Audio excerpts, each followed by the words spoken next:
بسم اللہ الرحمن الرحیم۔ السلام علیکم، میں سمیع ابراہیم اور آپ دیکھ رہے ہیں ہمارا یوٹیوب اور فیس بک چینل۔ امپورٹنٹ ڈیولپمنٹ ہوئی ہے جو میں آپ کے ساتھ شیئر کرنا چاہ رہا ہوں۔ سپریم کورٹ میں اس وقت جو معاملہ چل رہا ہے پنجاب اسمبلی میں الیکشن کے حوالے سے، اور آج جو الیکشن کمیشن نے جواب دیا ہے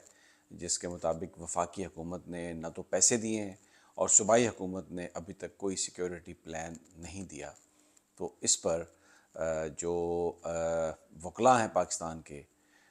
ان کی جانب سے ایک امپورٹنٹ ڈیولپمنٹ ہے۔ چودھری اعتزاز احسن وہ وکیل ہیں، وہ لیجنڈری قائد ہیں وکلاء کے، جنہوں نے اس سے پہلے افتخار چودھری صاحب کو جب نکالا گیا تھا تو وہ تحریک بھی انہوں نے چلائی تھی۔ تو اب انہوں نے کال دی ہے کہ 11 بجے سپریم کورٹ پہنچے، 11 بجے تمام پاکستان کے وکلاء سپریم کورٹ کے باہر پہنچیں، اور یہ کہا ہے کہ پرامن طریقے سے آئیں، پلے کارڈز ہونے چاہیے اور احتجاج کریں آ کے وہاں پر، اور ساتھ انہوں نے کہا ہے کہ چیف تیرے جان نثار بے شمار بے شمار، اور اس کے ساتھ ہی ایک 15 تاریخ کو جو 50 پاکستان کے بڑے ایمیننٹ جیورسٹ ہیں، لائرز ہیں، ان کی ایک گول میز کانفرنس بھی لاہور میں بلا لی گئی ہے، اور خواجہ طارق رحیم اور سردار لطیف خان کھوسا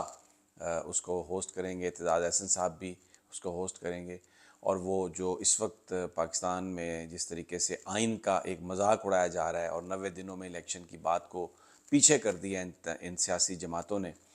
تو وکلاء جو ہیں وہ نکل آئے ہیں باہر،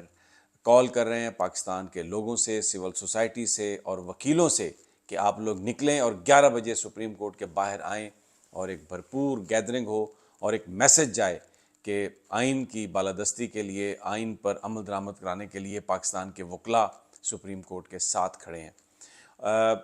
جو پولیٹیکل پارٹیز ہیں ان کی جانب سے ریزسٹنس بہت ہو رہی ہے۔ سردار لطیف خان کھوسا کو وہ پیپلز پارٹی لائر ونگ کے سربراہ تھے، ان کو ہٹا دیا گیا، اور نیر بخاری صاحب کو آصف علی زرداری صاحب نے نیا ان کو ڈپیوٹ کیا ہے، نیا عہدہ۔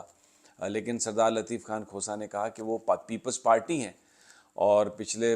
30 35 40 سال سے وہ پیپلز پارٹی کے ساتھ ہیں، اور ان کو پارٹی سے کوئی نہیں نکال سکتا، لیکن جو آئین ہے اس پر وہ ان کا کہنا ہے کہ وہ کسی طریقے سے کوئی اس پہ کمپرومائز نہیں کریں گے۔ ایک اور دوسری بات جو میں آپ کے ساتھ شیئر کرنا چاہتا ہوں، وہ قاضی فائز عیسیٰ صاحب کی چیف جسٹس صاحب سے جو ملاقات ہوئی اور اس کے بعد ایک وضاحت جاری کی گئی ہے، وہ جو وضاحت اٹ سیلف جو ہے وہ اس پر پورے پاکستان میں تبصرہ ہو رہا ہے، تو میں اس کی جو چیزیں ہیں وہ آپ کے سامنے رکھتا ہوں، آپ کو اندازہ ہو کہ کس قدر کمزور پچ پہ ہیں قاضی عیسیٰ صاحب۔ اور پنجابی میں کہتے ہیں گونگلا تو مٹی توڑنا، لیکن جب آپ ایک کام کر چکتے ہیں اور اس کے پھر کانسیکوینسز وضاحتوں سے ختم، مجھے نہیں پتہ ہوتے ہیں یا نہیں، لیکن بہرحال یہ میرے سامنے ان کا پڑا ہے جو بیان ہے، جس میں انہوں نے یہ کہا ہے کہ یہ گولڈن جوبلی کی دعوت تھی، اور مجھے یہ یقین دہانی کرائی گئی تھی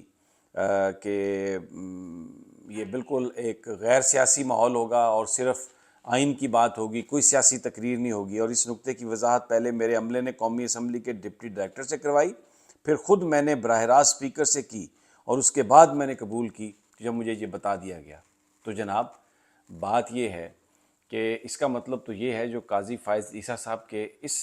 وضاحت کے بعد اب جو اسپیکر ہیں راجہ پرویز اشرف، وہ تو اسپیکر بننے کے اہل ہی نہیں رہے، اس لیے کہ 62(1)(f) کے تحت کوئی بھی آدمی جو دیانتدار نہیں ہے، جو ایماندار نہیں ہے، وہ تو ممبر ہی نہیں رہ سکتا۔ اور انہوں نے یہ وعدہ کیا کہ یہ غیر سیاسی ہوگا سارا معاملہ، کوئی سیاسی تقریر نہیں ہوگی، وہ وعدہ توڑا، وہ یا جھوٹ بولا۔ تو دونوں صورتوں میں اگر وعدہ توڑا یا قاضی فائز عیسیٰ صاحب سے جھوٹ بولا تو وہ تو ممبر نہیں رہے۔ 62(1)(f) کے تحت he is disqualified to continue as speaker of the National Assembly and even as a legislator.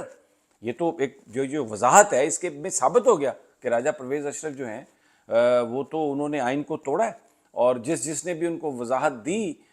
کہ جناب وہ بالکل یہ غیر سیاسی ماحول ہوگا وہاں پر، تو وہ تو غلط ثابت ہوا۔ ایک تو یہ جو انہوں نے وضاحت کی اس کی میں ایکسپلینیشن آپ کو مزید دے رہا ہوں۔ پھر انہوں نے یہ کہا کہ میں نے تقریر نہیں کرنی تھی، لیکن کیونکہ وہاں پر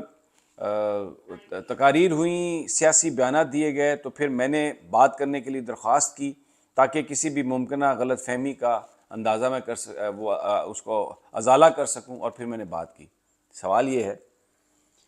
کہ کیا عدالت کو اور ججز کے کنڈکٹ کو گفتگو کرنا جو آئین پاکستان اجازت نہیں دیتا، کیا یہ سیاسی بیانات ہیں؟ یہ کہنا کہ میں نے بینچ بنوایا جیل سے اور اس بینچ نے یہ کیا اور جج یہ کرتے ہیں اور پھر ججز نے یہ کہا، یعنی پورے آپ ہر مقرر نے وہاں پر جس طرح پاکستان کے ججز کی توہین کی اور ایک سکینڈلس گفتگو کی، کیا آپ قاضی فائز عیسیٰ صاحب اسے پولیٹیکل گفتگو کہتے ہیں؟ کیا سیاست کے نام پر عدلیہ کی ہرزہ سرائی کی اجازت دی جا سکتی ہے؟ اور کیا آئین پاکستان اس کی اجازت دیتا ہے؟ اور پھر اگر آپ نے ازالہ کرنا تھا تو آپ اٹھ کر یہ کہتے کہ الیکشن 90 دنوں کے اندر کرانا بہت ضروری ہے اور یہ آئین ڈیمانڈ کرتا ہے، اور آج آئین کی گولڈن جوبلی ہے تو ہمیں یہ آئینی فریضہ سر انجام دینا ہے۔ لیکن آپ نے تو یہ نہیں کہا، آپ نے تو یہ کہا کہ میں یہ کہتا ہوں کہ یہاں پر یہ سیاسی تقریریں نہیں ہونی چاہیے تھی، لیکن یہ بھی آئین ان کو اس بات کا حق دیتا ہے۔ آئین یہ حق دیتا ہے کہ آپ عدلیہ کی ہرزہ سرائی کریں؟ بالکل اس وضاحت کو کوئی تسلیم نہیں کرے گا قاضی فائز عیسیٰ صاحب، یہ آپ غلط وضاحت دے رہے ہیں، یہ کوئی وضاحت نہیں ہے۔ پھر اس کے بعد یہ کہتے ہیں کہ مجھ پر یہ الزام لگایا گیا، اعتراض کیا کچھ لوگوں نے کہ میں کہاں بیٹھا ہوا تھا، اور میں جہاں مجھے انہوں نے بٹھایا وہ عزت کے لیے مجھے انہوں نے بٹھایا تھا۔ قاضی صاحب آپ یہ مجھے بتائیے کہ اس میں کوئی شک نہیں کہ آپ منتخب افراد کے ساتھ بیٹھے ہوئے تھے، لیکن سوال یہ ہے جن لوگوں کو اعتراض ہے آپ کے بیٹھنے پر، وہ اس لیے ہے کہ جو لوگ آپ کے ساتھ نظر آ رہے تھے ان کے اوپر اربوں روپے کی کرپشن کے چارجز ہیں، اور آپ سے صرف 2 سیٹیں چھوڑ کر شہباز شریف صاحب بیٹھے تھے جنہوں نے عدالت کو غلط انڈرٹیکنگ دے کے اپنے بھائی کو باہر بھجوایا، اور 3 سال سے 3.5 سال سے انہوں نے جو ایفیڈیوٹ دیا تھا اس پر انہوں نے عمل درآمد نہیں کیا، اور وزیر اعظم بن کے بیٹھ گئے، اور ان کا بھگوڑا بھائی باہر بیٹھا ہوا ساری سازشیں کر رہا ہے۔ تو ان کے ساتھ بیٹھنا اس لیے قابل اعتراض تھا کہ وہاں پر لوگ جو تھے ان کے اوپر کرپشن کے چارجز اربوں روپے کے، اور آپ سپریم کورٹ کے سینئر جج ہیں، آنے والے چیف جسٹس ہیں، تو ان کے مقدمات جب آپ کے سامنے پیش ہو گئے، جن کے ساتھ آپ بیٹھے ہیں، اسحاق ڈار کے ساتھ بیٹھے ہیں آپ، قائم علی شاہ کے ساتھ بیٹھے ہیں، زرداری کے ساتھ بیٹھے ہیں، آپ شہباز شریف کے ساتھ بیٹھے ہیں، مولانا اسد محمود کے ساتھ بیٹھے ہیں، تو کیا یہ آپ کو زیب دیتا ہے کہ وہاں پر آپ بیٹھیں؟ اور آپ کہہ رہے ہیں کہ یہ میں تو اس لیے وہاں پر بیٹھ گیا کہ مجھے منتظمین نے بٹھایا تھا، آپ کسی اور جگہ بیٹھ سکتے تھے، اول تو آپ کو جانا ہی نہیں چاہیے تھا۔ لیکن یہ بھی وضاحت جو ہے یہ کوئی ایسی وضاحت نہیں ہے کہ جس کو ایکسیپٹ کیا جا سکے۔ پھر اس کے بعد آپ یہ کہہ رہے ہیں کہ یہ پاکستان کے جو لوگ ہیں یہ الیکٹڈ لوگ ہیں اور ان کی عزت ہم پہ فرض ہے۔ بالکل الیکٹڈ لوگوں کی عزت فرض ہے، لیکن وہ الیکٹڈ لوگ جیسے میں نے کہا جن کے اوپر چارجز ہوں کرپشن کے، جن کے اوپر قتل کے مقدمات ہوں، جن کے اوپر قانون کو اپنے ہاتھ میں لینے کے مقدمات ہوں، ان کے ساتھ آپ سپریم کورٹ کا سینئر جج جو چیف جسٹس بننے والا ہے ان کے ساتھ بیٹھے گا آ کے؟ کوئی یہ وضاحت آپ کی نہیں مانے گا۔ پھر ایک اور انہوں نے بڑی امپورٹنٹ بات کہی جس پر میں بات کرنا چاہتا ہوں کہ پاکستان کے پاس لوگوں کے براہ راست چنے گئے نمائندوں کا بنایا ہوا آئین نہیں تھا تو ملک تقسیم ہو گیا۔ اور یہ جو بات انہوں نے کہی کہ وہاں پر 1971 میں کیونکہ لوگوں کا بنایا ہوا آئین نہیں تھا اور آئین بڑا ضروری ہے اور اس لیے ملک ٹوٹ گیا، یہ وجہ ہے یا نہیں ہے یا ہو سکتا ہوگی، لیکن ایک جو بڑی وجہ تھی جس کی وجہ سے ملک ٹوٹا تھا وہ یہ تھا کہ جس جماعت نے الیکشن جیتا تھا، جو اکثریتی جماعت تھی، اس کو حکومت نہیں دی گئی تھی۔ عوامی لیگ نے واضح اکثریت حاصل کی تھی انتخابات میں، 150 سے زیادہ ان کے پاس نشستیں تھیں، جبکہ پیپلز پارٹی کے پاس صرف 88 تھیں، لیکن شیخ مجیب کو اقتدار نہیں دیا گیا جس کی وجہ سے ملک ٹوٹا۔ یہ ایک بہت بڑی وجہ تھی، اور بھی دوسری وجوہات تھی، لیکن آج میں اس کو جوڑتا ہوں، اگر یہ اتنی امپورٹنٹ چیز ہے تو پھر آج قاضی فائز عیسیٰ صاحب کو کہنا چاہیے تھا کہ ملک کی جو سب سے بڑی جماعت ہے پی ٹی آئی اور جو سب سے پاپولر لیڈر ہے، اگر اس کو دیوار کے ساتھ لگانے کی کوشش کی گئی، اور پھر جو پنجاب کا حق ہے آئینی 90 دنوں کے اندر اندر الیکشن کرانے کا، اگر وہ ڈینائی کیا گیا تو پھر لوگ ووٹ کے حق کی بجائے سیلف ڈٹرمنیشن کا حق مانگنا شروع کر سکتے ہیں، اور یہ ایک بڑی اہم بات ہے۔ ماضی سے ہم نے اگر کوئی سبق نہیں سیکھا تو اب ہمیں سبق حاصل کرنا چاہیے. یہ بات قاضی صاحب کو کہنی چاہیے تھی جو آج کے حالات کے ساتھ جڑتی ہے. لیکن یہ جو سارا کنونشن تھا, یہ جو سارا قاضی صاحب کو بٹھا کے میسج دینا تھا, یہ وہ لوگ جو سب آئین کی بات کر رہے تھے سب کچھ کرنے کے لیے تیار ہیں, صرف الیکشن نہیں کرانا چاہتے کیونکہ انہیں پتہ ہے وہ ہار جائیں گے. اور حکومت حق اس کا ہے جس کو لوگ چاہتے ہیں. تو وہاں پر بیٹھ کر گولڈن جوبلی کے نام پر صحیح کہا بابر اعوان نے